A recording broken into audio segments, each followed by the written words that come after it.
ఓం గం గణపతయే నమః. స్వర్ణలక్ష్మీ నమస్తే అస్తు. పరబ్రహ్మ స్వరూపిణి రాజ్యం దేహి ధనం దేహి సర్వకామాంచ దేహి మే. 12 రాసుల వారికి లక్ష్మి స్వర్ణలక్ష్మి అమ్మవారి యొక్క కృపా కటాక్షం వలన ప్రతి ఒక్కళ్ళకి ఆత్మజ్ఞానం కలిగి ఉండాలి. తద్వారా ప్రతి నిమిషం ప్రతి సందర్భంలోనూ సంతోషంగా ఉత్సాహంగా ఉండే విధంగా అమ్మవారికి అందరినీ ఆశీర్వదించాలని, అంతేకాకుండా రాజ్యం దేహి మన అందరికీ మంచి పదవి, ఉన్నతమైన స్థితి, ఒక అధికారం, దర్పం అన్ని కలిగించాలని, దానితో పాటు స్వర్ణలక్ష్మి అమ్మవారు ప్రతి ఒక్కరికి ధన ప్రవాహాన్ని కలిగించాలని, ఫైనల్ గా సర్వకామాంచ దేహిమే మనం అనుకున్న ప్రతి కోరిక కూడాను ఇమ్మీడియట్ గా తక్షణమే అమ్మవారు మనకి నెరవేర్చాలని చెప్పేసి అమ్మవారు ప్రార్థన చేస్తూ, గణపతిని కూడా మనం చేసే ప్రతి దానిలోనూ మనకి బుద్ధి సిద్ధి, చక్కటి విజయాన్ని, ఒక మంచి వివేకాన్ని కలిగించాలని, సత్ డిసిషన్స్ మంచి నిర్ణయాలు తీసుకునే విధంగా మనకి గణపతి మనకు కృప ఉండాలని చెప్పేసి ప్రార్థన చేస్తూ, మనం ఈ రోజు టాపిక్ చూసుకుంటే సూర్యుడు వృషభ రాశి నుంచి మిథున రాశిలోకి మారుతూ ఉన్నారు. దీనిని మనకి మిథున సంక్రమణ అంటారు. అంటే ఇది 12 రోజులు ఉంటుంది ఈ సంక్రమణ. మనకి మకర సంక్రమణ, మకర రాశి ఎలానో ప్రతి నెల ఒక్కొక్క సంక్రమణం వస్తుంది. ఇప్పుడు రాబోయే సంక్రమణ మిథున సంక్రమణ అంటారు. ఇది 30 రోజులు ఉంటుంది. 15వ తారీఖు జూన్ నుంచి జూలై 15 వరకు ఉంటుంది. ఈ 15 రోజులు సూర్యుడు మిథున రాశిలో ఉండటం వలన ఏం జరుగుతుంది 12 రాశుల వారికి అని తెలుసుకుందాం. అయితే ముఖ్యంగా సూర్యుడు మారటం వల్ల సూర్యుడు ఎలాంటి విషయాల్లో మనకి ప్రభావాన్ని చూపిస్తాడని తెలుసుకుందాం. సూర్యుడు వచ్చేటప్పటికి ముఖ్యంగా 8 రకాలైన అంశాలపైన ప్రభావాన్ని చూపుతూ ఉంటారు. ఒకటి అందరూ బాగా గుర్తుపెట్టుకోవాల్సింది ఏంటంటే సూర్యుడు ఆత్మకారక అంటారు. అంటే మనకి సెల్ఫ్ కాన్ఫిడెన్స్, మనకి కావాలన్నా స్ట్రెంగ్త్, సోల్, ఆత్మబలం ఉండాలి కానీ సూర్యుడు చక్కగా ఉండాలి. కాబట్టి సూర్యుడు ఆత్మకారకుడు. అలానే రాజ్యకారకుడు, ఒక పదవి రావాలన్నా, గవర్నమెంట్ అథారిటీ, అడ్మినిస్ట్రేషన్ పవర్, వీటన్నీ రావాలన్నా కానీ సూర్యుడు మనకి స్ట్రాంగ్ గా ఉండాలి. అలానే పితృకారకుడు, father related elders, mentors, boss, వీళ్ళందరినీ కూడా మనకి సూర్యుడే రిప్రజెంటేషన్ చేస్తూ ఉంటారు. యశస్సు, కీర్తి ప్రతిష్టలు, గుర్తింపు, కొంతమందికి గుర్తింపు ఉంటుంది ఏ పని చేసినా, కొంతమందికి ఏ పని చేసినా గుర్తింపు అనేది ఉండదు. ఈ గుర్తింపు లేకపోవడం కూడా కారణం కూడా సూర్యుడు వాళ్ళ జాతకంలో సరిగ్గా లేకపోవడం అని గమనించుకోవాలి. పదవి, అధికారం అంటే మీకు ఒక స్టేటస్, అంటే ఒక లేబుల్, మేనేజర్ నుంచి హైయర్ మేనేజర్, వైస్ ప్రెసిడెంట్, ఇలా ఒక్కొక్క లెవెల్ బై లెవెల్ ఎదుగుతూ ఉంటారు. అలాంటి పదవి, పొజిషన్ మీకు రావడానికి కూడా కారణం సూర్యుడు అని తెలుసుకోవాలి. అంతేకాకుండా అధికారం, పవర్, లీడర్షిప్, కమాండింగ్ పవర్, మీరు ఒక పని చెప్తే ఎదుటి వాళ్ళు చేయగల సామర్థ్యం అంతా కూడాను సూర్యుడు మెట్టే మీ జాతకంలో డిసైడ్ అవుతూ ఉంటుంది. తేజస్సు, ఆరోగ్యం, మంచి గ్లోరీ ఉంటుంది, మీకు ఎనర్జీ ఉండాలి, బ్రిలియన్స్, చాలా చక్కగా మీ ఫేస్ అంతా ఎప్పుడు కలగా ఉత్సాహంగా ఉండాలి. దానికి కూడా కారకుడు సూర్యుడు. ముఖ్యంగా లాస్ట్ లో ఆరోగ్య ప్రదాత, సూర్యుడిని ఆరోగ్యం ఇచ్చే వాళ్ళు అంటారు. ఎవరి జాతకంలో అయితే సూర్యుడు సరిగా ఉండరో వాళ్ళకి అనారోగ్యంతో బాధపడుతూ ఉంటారు. ఎవరికైతే సూర్యుడు చాలా జాగ్రత్తగా ఉచ్చ స్థానంలో ఉంటారో చక్కగా వాళ్ళకి హెల్తీగా ఉంటారు, ఫిజికల్ గా చాలా స్ట్రాంగ్ గా ఉంటారు, ఒక పవర్ వాళ్ళలా ఉంటుంది అని తెలుసుకోవాలి. ఇలా 8 రకాలైన ముఖ్యమైన కారకాలు ప్రతి ఒక్కళ్ళ జీవితంలో సూర్యుడు అనేది ప్రభావాన్ని చూపిస్తూ ఉంటారు. అయితే ఈ సూర్యుడు మిథున రాశిలో ఉండటం వల్ల ఇందాకప్పటి వరకు మనం చెప్పుకున్న విషయాల్లో కొందరికి అనుకూలంగా ఉంటుంది, కొందరికి ప్రతికూలంగా ఉంటుంది. ఏ రాశుల వాళ్ళకి అనుకూలంగా ఉంటుంది, ఏ రాశుల వాళ్ళకి ప్రతికూలంగా ఉంటుందో మనం చూద్దాం. మీనరాశి గమనించుకుంటే ఒక చాలా హ్యాపీ న్యూస్ అని మనం చెప్పుకోవాలి. ఈ సూర్య సంక్రమణ చూసుకుంటే మిథున రాశిలోకి వెళ్ళటం తోటి మీకు 4వ స్థానంలో సూర్యుడు ఉండటం జరుగుతూ ఉంటుంది. ఈ 4వ స్థానంలో సూర్యుడు ఉండటం వల్ల మిక్స్డ్ రిజల్ట్ అని గమనించుకోవాలి. అంటే ఒక యాంగిల్లో కొంచెం ఇబ్బందులు ఉన్నా కానీ మిగతా విషయాలు చాలా బాగుంటుంది.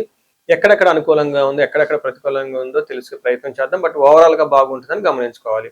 ఇందులో మనకి సంస్కృతంలో మహర్షులు ఏం చెప్తారంటే అంతఃక్లేశ గృహఛిద్రం సౌఖ్యం హాని మభోజనం ప్రయాణే విఘ్నమాప్నోతి చతుర్దశే రవి సంయుతే అని చెప్తారు. అంటే 4వ స్థానంలో ఉండటం వల్ల అంతఃక్లేశ అంటే మానసికంగా కొంచెం విచారకరంగా ఉండే అవకాశం ఎక్కువగా ఉంటుంది.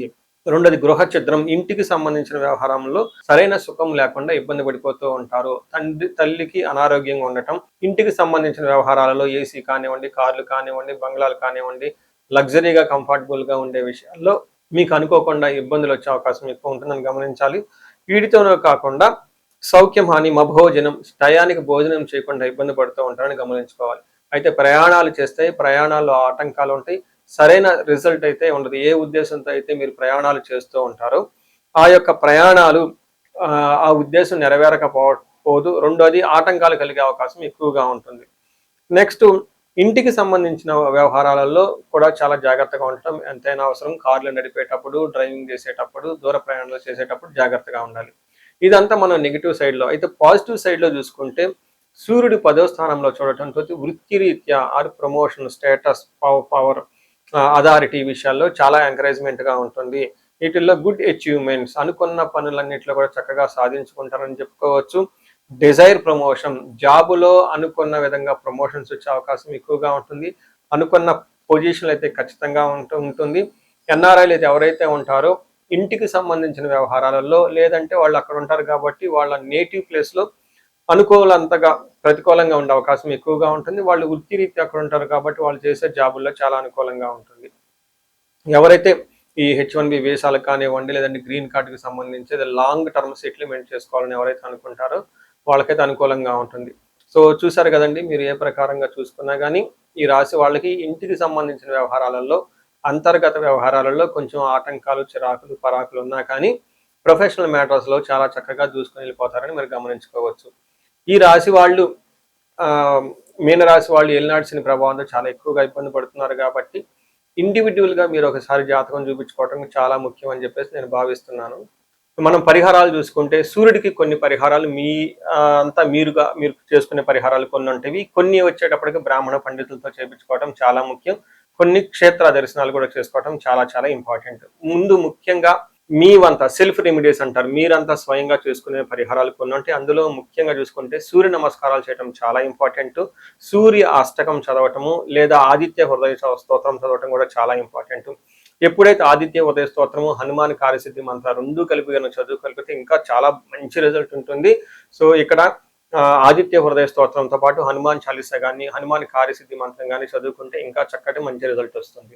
సో ఇవన్నీ మీరు చేసుకునే మీ వరకు మీరు చేసుకోవచ్చు. ఇంకా టెంపుల్స్కి వెళ్ళేసి అక్కడ నవగ్రహాల చుట్టూ తిరిగి గోధుమలు కనుక దానం చేయగలిగితే, సద్బ్రాహ్మణులకి, సత్పురుషులకి చేయగలిగితే ఇంకా మీకు చక్కటి మంచి రిజల్ట్ వస్తుందని గమనించుకోవాలి. సో అది మీ వరకు చేసుకోగలుగుతారు. మీ ద్వారా కాకుండా కొన్ని సమస్య తీవ్రంగా ఉంటే పండితులను కలిసి, లేదంటే మా ద్వారా అపాయింట్మెంట్ తీసుకొని జాతక చక్రం కూడా చూపించుకొని చేపించుకోవడం చాలా ఉత్తమం. ఇందులో ముఖ్యంగా సూర్యుడికి సంపూర్ణమైన శాంతులు చేయాల్సి ఉంటుంది. గ్రహ శాంతి అంటారు. ఈ గ్రహ శాంతిలో సూర్యుడికి జపాలు, దానాలు, తర్పణాలు, హోమాలు ఇవన్నీ చేస్తూ ఉండాలి. వీటితో పాటుగా ఇంకా మీ యొక్క ఇండివిజువల్ జాతకం చూపించుకోవడం చాలా చాలా ముఖ్యం. ఎవరికైతే మీ యొక్క ఇండివిజువల్ లైఫ్లో మీకు ఏజ్ 35 to 45 మధ్యలో ఉండి 40 years +or- ఉన్న వాళ్ళకి ఎక్కడైనా మీకు లైఫ్ స్టాగ్నేటెడ్ కనిపించింది, అప్పటిదాకా సక్సెస్ఫుల్ ట్రాక్ రికార్డు ఉండి ఇక్కడ ఎందుకో ఆగిపోయారు, గ్రోత్ లేదని మీకు అనిపిస్తే ఒక్కసారి కాల్ చేసి అపాయింట్మెంట్ తీసుకోండి, మీ జాతకం చెక్ చేసుకోండి. నేను 35 to 45 ఏజ్ గ్రూప్ రీసెర్చ్ గ్రూప్గా చేస్తూ ఉన్నాను. చాలా మంది పీపుల్ మిడ్ లైఫ్ క్రైసిస్ అని చెప్పేసి ఇక్కడ ఆగిపోతూ ఉంటారు. చాలా మందికి డైవర్స్ అవుతూ ఉంటుంది, సడన్గా కెరీర్లో బ్రేక్ వస్తూ ఉంటుంది. సో ఈ మిడ్ లైఫ్ క్రైసిస్ని మన ఆస్ట్రాలజీ, వేదిక్ ఆస్ట్రాలజీ ఎలా డీల్ చేస్తుంది, దాంట్లో ఏమేమి ఉంటాయి అని చెప్పి తెలుసుకోవచ్చు. ముఖ్యంగా జ్యోతిష శాస్త్రం ప్రకారం గ్రహ శాంతులు అని ఉంటాయి, గ్రహ దోషాలు అని ఉంటుంది. మీ యొక్క దశలు తెలుసుకొని వీటిల్లో ఏదైనా ఒక గ్రహం దోషం ఉండటం అయితే మీరు స్టాగ్నెంటెడ్ అయిపోతారు. దాన్ని ఎలా బయటకు రావాలని పరిహారాలు తెలుసుకోవాలి. వీటితో పాటుగా మీకు ఏమైనా శాపాలు ఉంటే, పితృశాపం, కాలసర్ప దోషము, ఇలా మాతృశాపం, స్త్రీ శాపం, ఏమైనా యాక్టివ్గా శాపాలు ఉన్నాయా, ఈ శాపాలు ఉండటం వల్ల కూడాను మీరు లైఫ్లో గ్రోత్ లేకుండా ఆగిపోయే అవకాశం ఉంటుంది. సో ఎవరికైనా సరే ఎలాంటి ప్రాబ్లం ఉన్నా, ధనానికి ఇబ్బంది పడిపోతూ ఉంటే స్వర్ణలక్ష్మి విశేష హోమం చేయించుకోండి. మీకు వీసా స్టాంపింగ్, H1B, లైక్ ఉద్యోగంలో ఎక్కడన్నా బ్రేకులు వచ్చి ఆగిపోతూ ఉన్నా, లేదంటే ఆ ఫైనల్ రౌండ్ దాకా వచ్చి మధ్యలో ఎక్కడన్నా ఆగిపోయినా కానీ మీకు ఇలాంటి వాళ్ళకు కూడాను మన్యు పాశుపత అభిషేకము, రుద్రాభిషేకం చేయించుకోవడం చాలా చాలా ఇంపార్టెంట్. భార్యాభర్తల మధ్య గొడవలకు అన్యోన్య దాంపత్య పాశుపతం చేయించుకోవటం. ఎవరికైనా సర్పాలు, కాలసర్ప దోషాలు, మహాకాలసర్ప దోషాలు అంటే కాలసర్ప దోష నివారణ పూజలు, పితృదోష నివారణ పూజలు మీ యొక్క జాతకం చూసుకొని ఇవన్నీ చేసుకోవటం వల్ల జీవితంలో 10 రెట్లు ఖచ్చితంగా వెళ్ళే అవకాశం ఎక్కువగా ఉంటుందని గమనించుకోవాలి. మీ అందరికీ అష్టైశ్వర్యాలు కలగాలని, భోగభాగ్యాలు కలగాలని చెప్పేసి కోరుకుంటున్నాను. నమస్తే.